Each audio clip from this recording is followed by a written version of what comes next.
Alright, I just watched Khamzat versus Sean Strickland. Holy shit, this was probably one of the best fights I've ever seen in my entire life. Okay, maybe not the best fight, but like genuinely, it's probably one of the times where I was genuinely up at my seat looking at the fight every single time. Okay, a lot of people say this is boring. I disagree with that completely. Look at Khamzat's face.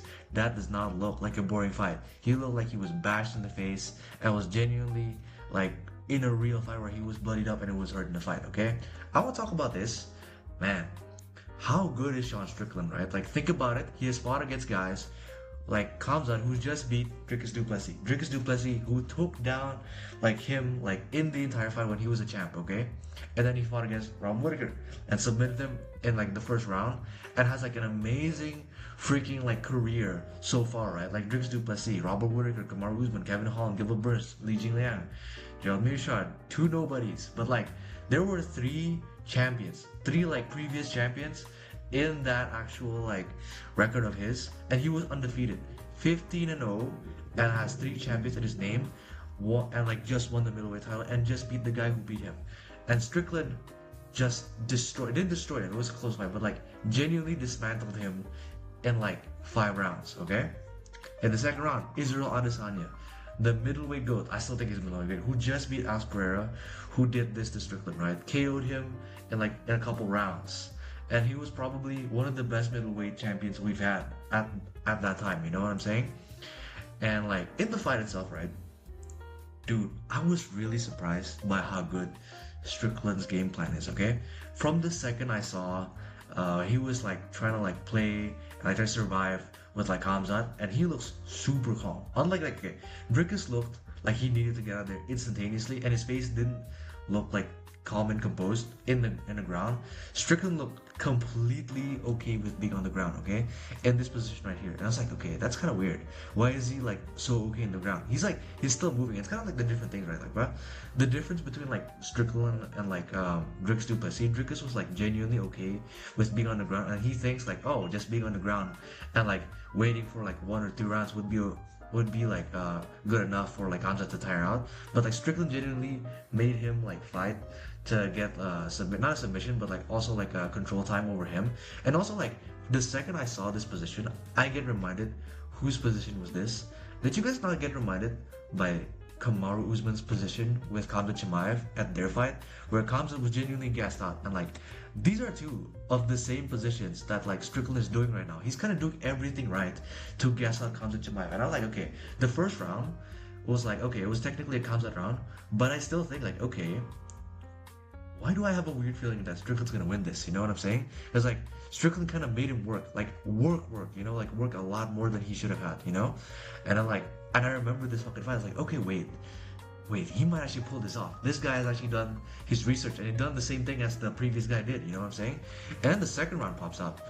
I'm gonna tell you this: the first 3 minutes where like Khamzat tries to fight with Strickland and like just strike with him, and I was like, okay, that was really weird. Is he actually gassed out? He's not going for the wrestling at all. Only until like the 3rd minute, tries to go for a takedown and like failed miserably, by the way. His takedown was so bad. Like there was like, okay, when I reviewed this fight and predict this fight, okay, I thought Khamzat has like this dynamic like takedown. And that was true. The first takedown was actually really dynamic and it was really good. Where he was able to kind of just like control Strickland, even though he was not fully controlled. But like, man, after the second round, the first round, like Strickland was like, it was really hard for Strickland to like try to keep up with Khamzat. The second round, dude, it was so easy for him to just put him down and just strike with him. And like, man, Khamzat looked so tired, and I was like, I thought he was gonna be done. I thought he was over, and I was like, okay, I guess Strickland's gonna win now. You know what I'm saying? But like, man, 4th round comes in. I want to ask you guys this, bro. Did you guys have a weird feeling that like Khamzat might actually win by a split decision, because like he just throws more in the 4th and 5th round? That was crazy. Okay, I thought Strickland was gonna lose because like he just keeps doing this jab. I think I heard he had a broken hand, a dislocated shoulder when he was like going to Pereira's gym or something, you know. And like I guess that's why he didn't throw the cross. But like, man, he was only fighting with the jab, and it kind of shows when he's fighting against like Fluffy. He's like at least throwing the cross where he can just dismantle like Fluffy like that. But then against this fight, technically he only won with a jab. That's crazy. Like Khamzat undefeated, like and then like he was the favorite of this fight, and he lost with a jab. That's fucking crazy, dude. And Strickland with one arm beats Khamzat. That's insane. And like, dude, I was like, man, I don't know what Khamzat's gonna do after this, right? Because like, man, after this, like Khamzat has nothing to do. Like literally, he has nothing to do. Maybe go up a division. Maybe it's actually going up is actually like pretty good for him. But like at the same time, dude, like I don't think he's gonna be that good like above anyways. You know what I'm saying? Like maybe Paulo can actually take him out. Maybe Paulo can actually beat him or something. You know? And like there's Azama, there's Paulo, there's everything. Like man, maybe Olberg can actually beat him. You know what I'm saying? There's a lot of guys who I think they could actually beat Khamzat if he just survived the first round. And like now that we know this, he's not Oliveira with the BJJ. He's a good wrestler, but he's not Oliveira. And like the Robert Whittaker thing is more like a kind of like a fluke, not a fluke, but like it's like it's like a circumstance type of deal, you know? Man, like oh man, that's crazy. Like looking back at it, like dude, like Strickland. Who's Strickland fighting next? It's probably Nasruddin, right? Nasruddin's probably gonna lose against Strickland because like Strickland beat him, and like Strickland beat him in like short notice or something, you know, a long time ago. And like if you actually think about it, like man, this actually gets really exciting because Strickland's the champion again, and like everybody has beef with Strickland, and everybody has history with Strickland, right? Everybody in the top 5 can actually fight Strickland and like come out on top. Well, not come out on top, but like actually give a good fight. Because like Khamzat before, everybody thinks everybody's gonna like lose to Khamzat. Now it's a lot more interesting because like Strickland's not completely undefeated, but he's also he's also active in everything. He has a chance to lose. You know what I'm saying? And like man, but if you actually think about it, right?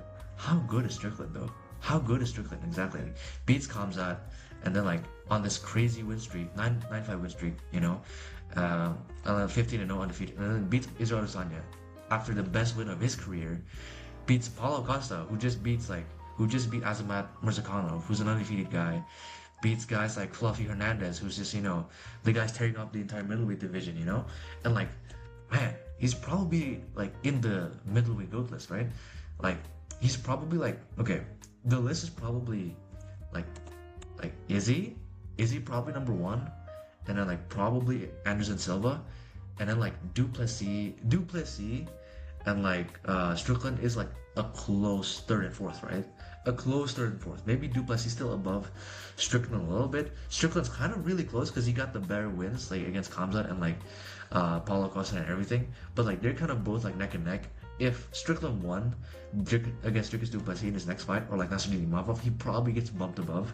But like man, like he just got like higher in the GOAT list, and that was really impressive, man. All right, goodbye.